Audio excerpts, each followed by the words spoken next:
좋은 아침입니다. 아침의 하늘 뉴스 종합 비타민 아침의 매일경제 김은미입니다. 오늘의 일면 같이 들어가 보시죠. 매일경제입니다. 세브란스도 멈춘다. 환자들 고소, 고발, 불사하겠다라고 밝혔습니다. 어제 저희가 전해드렸었죠. 네, 지금 병원들 17일, 18일 계속해서 휴진한다라는 소식에 환자들이 어제 서울대병원 앞에서 기자회견을 열었습니다. 바로 이 모습입니다. 눈물을 닦고 있는 이분. 네, 지금 한국중증질환연합회 회원인데요. 그냥 회원이 아니고 본인도 췌장암 환자라고 합니다. 네. 근데 이 기자회견에서 이 환자들이 뭐라고 질문을 던졌느냐. 대체 전공의 처벌 불가와 그리고 환자의 생명 중에 어떤 걸 더 우선하시겠습니까? 라는 질문을 던졌습니다. 더불어서 환자들도 집단 휴진에 대해서 나온 것처럼 고소, 고발하겠다라는 입장을 밝혔습니다. 모든 갈등의 종착지가 결국 법원이죠. 검경 수사를 거쳐서 법원으로 간다라는 건데 의정 갈등이 아니라 의사와 환자 사이에도 결국 법원에서 봐야 되는 관계로 번지는 건가라는 생각이 드네요. 다음 기사 보겠습니다. 조선일보입니다. 새 생명을 위해 분만병원 140곳 파업 불참입니다. 네. 집단 휴진한다라고 했지만 모든 병원이 다 쉬는 건 아니다라는 거죠. 분만병의원협회 분만은 필수 의료다. 산모들은 약자다. 그래서 최대한 배려해야 된다. 협회 지침이 없어도 휴진은 안 할 거다라고 얘기했습니다. 더불어서 이런 얘기를 했어요. 네. 지금 이 산모는 약자라서 최대한 배려해야 된다. 대학병원도 총파업 날 분만실은 휴진하지 않겠다고 발표한 상황에서 동네 분만병원이 휴진할 이유는 없다라고 얘기를 했다라는 겁니다. 네, 상과가 마지막 보루인 걸까라는 생각이 드네요. 다음 기사 보겠습니다. 서울신문입니다. 올해 가장 센 지진, 안전지대 호남 때렸다. 서울, 경기까지 흔들흔들 이 감지가 됐었다라는 얘기인 거죠. 어제 저희 방송 중에 갑자기 지진 속보 저희가 이전에 드렸었습니다. 저희가 전해드릴 때는 4.7 규모라고 합니다. 전북 부안 일대예요 라고 말씀을 드렸는데 추후에 4.7이 아니라 4.8입니다라고 정정이 됐어요. 그래서 지금 부안에서 이 4.8의 지진이 왔다라는 건데 여기를 좀 보겠습니다. 지금 여기를 보면 규모 4.8 요 부분인 거죠. 여기 지금 빨갛게 규모 4.8 지진이다. 이후에 어제 낮 1시 반쯤에 규모 3.1의 제가 어제 말씀드린 게 여진도 상당히 위험할 수 있습니다. 왜? 4.7 자체가 이 작은 지진이 아니기 때문에 위험할 수 있습니다. 그런데 이 여진도 규모 3.1이 나왔어요. 17차례의 여진이 이어졌다. 이 원전, 공항 등 대규모 피해는 다행히 없었다라는 겁니다. 네, 하지만 정말 많이 놀랐죠. 이 얘기 잠시 뒤에 대담으로 좀 짚어보겠습니다. 다음 기사 볼까요? 경향입니다. 검찰 쌍방울 대북 송금 관련 이재명 제3자 뇌물 혐의 기소입니다. 어제 검찰이 이재명 대표를 기소했습니다. 대북 송금 관련한 사건 이번 주에 기소한다. 이르면 오늘 기소할 수도 있습니다라고 했는데 바로 어제 기소를 했죠. 혐의는 제3자 뇌물 등의 혐의로 기소를 했는데 윤석열 정부 들어서 5번째 기소다라는 겁니다. 더불어서 다음 기사 같이 볼까요? 네, 세계일보입니다. 네, 대북 송금 이재명 기소 더 커지는 사법 리스크. 네, 이번에 이재명 대표 또 기소가 되면서 이번에는 이 7개 사건에 대해서 11개 혐의로 이 4번, 일주일에 한 4번은 재판을 받아야 되는 이런 상황이 됐습니다. 더 사법 리스크가 커졌다라는 얘기가 되는 거죠. 이 얘기도 잠시 뒤에 대담으로 짚어보겠습니다. 다음 기사 볼까요? 동아일보입니다. 여야 오늘 나머지 7개 상임위장 선출 대치 앞서서 11개 상임위원장에 대해서 민주당에서 일단 이 단독으로 본회의를 열었죠. 국민의힘이 들어가지 않은 상태에서 민주당과 다른 야당을 같이 해서 11개 상임위원장을 선출을 했습니다. 그리고 남은 7개 민주당의 정청래 의원의 얘기에 따라 이 얘기를 좀 빌려서 말을 하면 줄 때 받아라 라고 얘기를 했는데 국민의힘 안 받는다라고 입장을 얘기했죠. 그래서 오늘 7개 민주당이 뽑겠다라고 얘기한 시한이 바로 오늘입니다. 네, 이 얘기도 저희가 잠시 뒤에 얘기하면서 결국 나오게 되지 않을까라는 생각이 드네요. 다음 사진 기사 보겠습니다. 네, 이게 어디냐? 횡단보도 앞에 있는 그늘막입니다. 근데 보통 그늘막 안에 이렇게 빽빽하게 인구 밀도가 높았나라는 생각이 드는데 요즘 날씨 더워도 너무 덥죠. 네. 어제 서울 최고 기온이 33.7도까지 올라갔다고 그래요. 강릉은 35.3도까지 올라갔다고 합니다. 6월 중순이 원래 이 정도 더웠나? 라는 생각이 드는 그 정도의 날씨입니다. 온열 질환 유의하셔야 되겠다라는 말씀을 같이 좀 드립니다. 아침의 매일경제 뉴스 종합 비타민 언제나처럼 TV로 좀 크게 보시다가요. 궁금한 점 유튜브 댓글로 남겨주시면 같이 좀 얘기를 좀 나눠보겠습니다. 오늘 함께해 주실 분들 소개합니다. 안녕하세요. 안녕하세요.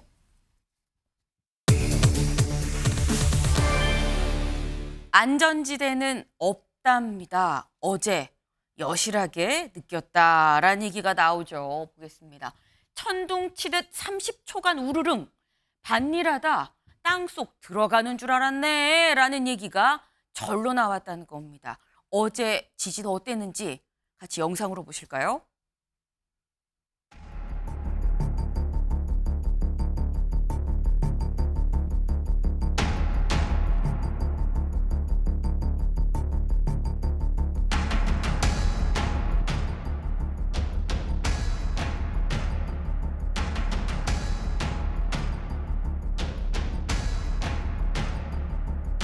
정말 폭탄 떨어진 줄 알았어요. 이 나이 먹을 때까지 지진이라는 것은 몰랐어요.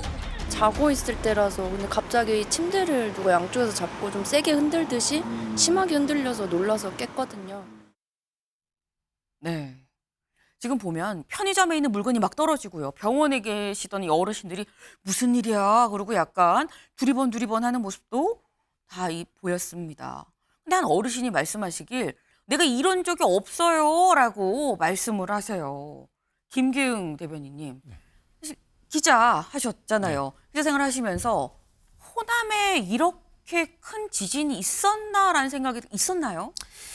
네, 제가 우리가 지진이라고 했을 때 가장 접하게 된 기억에 남는 지진이 2016년, 17년에 있었던 그쵸. 경주하고 포항 지진 아닙니까? 네. 어제 이제 저도 그 조찬 모임이 있어서 한 200명, 300명 정도가 모여 있는 한 곳에 있었는데요. 네. 갑자기 알람 소리가 여러 동시에 삐삐 있었어요. 삐삐 소리가 났기 때문에 저는 오물풍선이나 소위 말해서 국지전 같은 게 있을까봐 되게 네. 놀랬습니다. 근데 이제 그 내용을 보고 전북 부안이라고 해서 전북 부안은 우리가 지진이라고 하면 대체로 바닷가 위주로 났는데 그쵸. 그리고 또 영남권이었는데 전북이고 이게 내륙 아닙니까? 네. 그렇기 때문에 이제까지의 지진 양상과는 좀 다르다. 그러니까 위치적인 측면에서 좀 다르다고 생각이 났고 무엇보다도 제가 이 뉴스를 보고 내용을 보면서 느낀 거는 뭐냐면 이게 이제 함열 단층이라고 얘기하지만 그거는 네. 추정이고 정확히 어떤 단층에서 지진이 네. 일어나는지 모르지 않습니까? 문제는 지진은 우리가 언제 어디서 어느 정도로 날지 모르는데 지진이 났는데도 불구하고 정확히 그 원인을 규명하지 못하고 있다는 이 점, 이 점이 더 조금 두려움이 더 큰 것 같고요. 네. 무엇보다도 지진은 전진이 있고 또 나중에 여진이 있지 않습니까? 그렇죠. 그러니까 어제 4.8이기 때문에 그 이후에도 어제도 3.1 정도가 나왔는데 그 이후도 적어도 일주일간은 계속 지속될 수 있다는 측면에서 또 두려움이 좀 앞서는 것 같습니다. 네. 아마 지금 이 김기흥 대변인이 겪으신 것처럼 이렇게 같이 있다가 뭐 가족들이 있다가 혹은 뭐 아침에 운동하러 갔다가 삐삐하는 소리에 지진을 느끼지는 못했어도 삐삐하는 소리에 깜짝 놀라서 무슨 일이야라고 지진이 이렇게 났어라고 하신 분들도 꽤 있을 것 같아요. 네. 지금 직접 현장에 있었던 부안 주민들은 아니 전쟁 나는 줄 알았어요라고 얘기를 하고 있죠. 뭐 터진 줄 알았어요라고 얘기를 하는데 다음 기사까지 좀 이어서 볼까요? 네. 전쟁 나서 폭탄 터진 줄 알았다. 학교 벽에 금이 가고요. 주택 담장이 기울었다는 겁니다. 이 사진을 좀 보겠습니다. 여기 보면 지금 이게 기왓장입니다. 기왓장인데 지진 때문에 이 지붕에 있는 기왓장들이 다 아래로 내려와서 깨져 있는 상황이에요. 더불어서 여기 옆에는 지금 벽에 금이가 있습니다. 네. 여기가 이 마을회관이라고 하는데 마을회관에 지진으로 금이 갔다. 더불어서 여기는 아까 저희도 같이 나온 영상 뭐 비슷한 상황이에요. 마트, 편의점인 걸로 보이는데 쌓아놨던 이 적재됐던 물건들이 다 지금 바닥으로 떨어졌다는 거예요. 사람이 있었으면 다쳤을 수도 있는 굉장히 큰일 날 수 있는 그런 상황입니다. 네. 근데 지금 저희가 이 정도 규모야? 이게 이렇게 심한 이 강도였었어라고 생각을 하는데 저희 이 지도 그래픽 같이 좀 볼까요? 네. 여기 나와 있죠. 부안 4.8 어제 오전에 일어난 이 지진 강도입니다. 근데 보면 그래서 호남 지역에서 지진이 있었나라는 생각이 드는데 여기 지금 그동안 2011년 이후에 발생한 규모 4.0 이상의 지진이 쭉 지금 찍혀 있어요. 근데 보면 동그라미들이 주로 여기에 몰려 있죠. 네. 주로 경북, 경남 요 근처에서 있었습니다. 영남 쪽에서 좀 있었고 그리고는 바닷가 쪽에 있었는데 이번에 내륙에서 전북에서 이 지진이 발생을 했다라는 거죠. 이례적인 그런 상황입니다. 근데 그러면 왜 대체 어디서 왜 이런 일이 일어난 거냐라는 의문이 들 수 있어요. 다음 기사 볼까요? 호남권 함열단층 강진은 처음이다. 최소 일주일 여진 이어질 듯. 네. 지금 이 단층이 함열단층 강진이다라고 한국일보는 일단 적었습니다. 함열단층이다. 함열단층이 뭐냐? 여기 나와 있어요. 함열단층은 충남 부여군에서 부안군까지 보하는 것으로 알려진 단층이다. 그러니까 단층의 이름입니다. 함열단층이라는 단층이에요. 단층 이름이에요. 근데 이 함열단층에서 한 걸로 추정이 되는 겁니다. 함열단층이 지금 여기 그림처럼 이렇게 수평으로 어긋나면서 드드드드 지진이 일어났어요 라고 명확하게 알 수 있는 상황은 아니다라는 거죠. 네. 지금 뭐가 어딘지 왜 이런 일이 일어났는지 알 수가 없다. 근데 지금 최소 일주일 동안 여진이 이어질 정도로 굉장히 큰 지진이다라는 건데 다음 기사까지 좀 이어보겠습니다. 호남 내륙에서 규모 4.0대 지진은 처음이다. 그런데 무슨 단층이 있는지도 모른다. 아까 말씀드렸죠. 함열단층으로 추정이 된다라는 겁니다. 거기에 함열단층이 있는지 없는지도 아직 모르는 상황이에요. 왜? 여기를 좀 보겠습니다. 한반도 지진 안전지대 아니다. 2016년 경주, 2017년 포항 지진이 있어서 이걸 계기로 정부가 전국의 숨은 활성단층 조사에 착수를 했습니다. 이때 2018년부터 조사에 들어갔어요. 2018년부터 조사에 들어갔는데 지진이 드문 호남 지역은 후순위로 밀렸다는 거죠. 왜? 그동안 어제 지진이 있기 전까지 4.0 이상의 지진은 호남에서 없었기 때문입니다. 여길 보겠습니다. 호남 지역은 상대적으로 안전하다고 여겨서 조사 순서가 후순위로 밀렸다. 호남권과 제주 조사는 2032년부터 가장 마지막에 진행이 될 예정이다라는 겁니다. 네. 그러니까 아직 조사에 호남권, 제주권은 들어가지도 않은 상황이다라는 거예요. 김진욱 대변인님. 그럼 전국 어디도 지금 안전지대가 없다라는 겁니다. 호남도 지진 일어날 줄 몰랐어요라는 건데 근데 지금 이게 순서가 있다 보니까 아니 어디도 안전지대가 없는데 그러면 후순위는 마냥 기다려야 돼라는 생각을 할 수도 있거든요. 이거 어떻게 해야 되죠?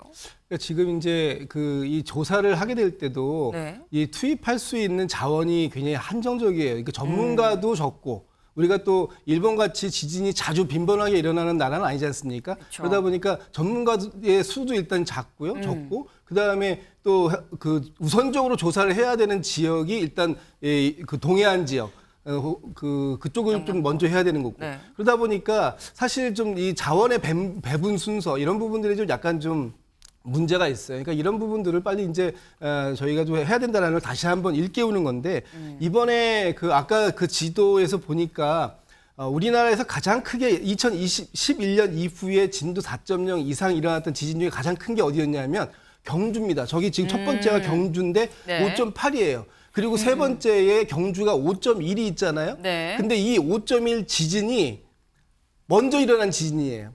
그리고 5.8 지진이 그 여진으로 일어난 지진이에요. 그래서 이번에 부안의 4.8 지진을 보고 우리가 좀 긴장을 늦추지 말자라고 하는 이유는 4.8 지진 이후에 여진으로 더 큰 지진이 올 수 있다. 네. 경주처럼. 이것이 지금 굉장히 중요한 포인트다라는 것이고요. 이번 기회를 통해서라도 우리나라에 있는 이 활성 단층들 네. 이런 조사를 좀 시급히 해야 된다 하는 부분을 좀 강조해서 말씀을 좀 드려야 될 것 같아요. 네. 지금 중요한 말씀 해주셨어요. 이게 여진이라고 항상 본진보다 이게 더 작다는 건 아니다, 규모가. 여기도 지금 원래는 5.1이었었던 요 지진이 먼저 일어나고 이거에 대한 여진으로 이후에 5.8이 일어난 거 아니겠느냐 때문에 이게 이번에 부안에서도 4.8이 본진인데 4.8보다 더 큰 여진이 있을 수도 있다. 그럴 모든 가능성까지 다 대비를 해서 만반의 준비를 좀 해야 된다라는 말씀을 주셨습니다. 네. 그럼 일반 주민들 입장에선 그래서 우린 준비를 어떻게 해야 되는데? 라고 생각을 하실 수 있어요. 마지막 기사 보겠습니다. 밖으로 나갈 땐 엘리베이터 사용 금물, 야외에선 머리 보호하면서 건물과 떨어져야 된다는 겁니다. 실내에 있을 때는 일단 빨리 밖으로 나와야 되죠. 무너질 수 있으니까요. 근데 밖으로 나올 때 엘리베이터는 사용하면 안 된다. 전기가 끊겨서 갇힐 수도 있어요. 밖으로 나와서는 이거 좀 바뀌었네요. 상황별 행동 요령입니다. 네. 지진으로 흔들릴 때 일단 급할 땐 이렇게 이 탁자나 책상 같은 거 아래로 일단 가서 있어야 된다라는 거. 그리고 흔들림이 멈추고 난 뒤에 요것도 상당히 중요합니다. 흔들림이 멈추면 전기랑 가스를 차단하고 문을 열어서 출구를 확보해야 된다. 왜냐하면 이 건물 자체가 무너지지 않아도 약간 이게 뒤틀리면서 문이 열려야 열리지 않는 상황도 올 수 있습니다. 출구를 확보하고 혹시 모를 상황에 대비해서 확실하게 잠가놔야 된다. 전기와 가스를 차단해야 된다라는 겁니다. 이런 점 좀 염두에 두셔야 될 것 같아요. 네.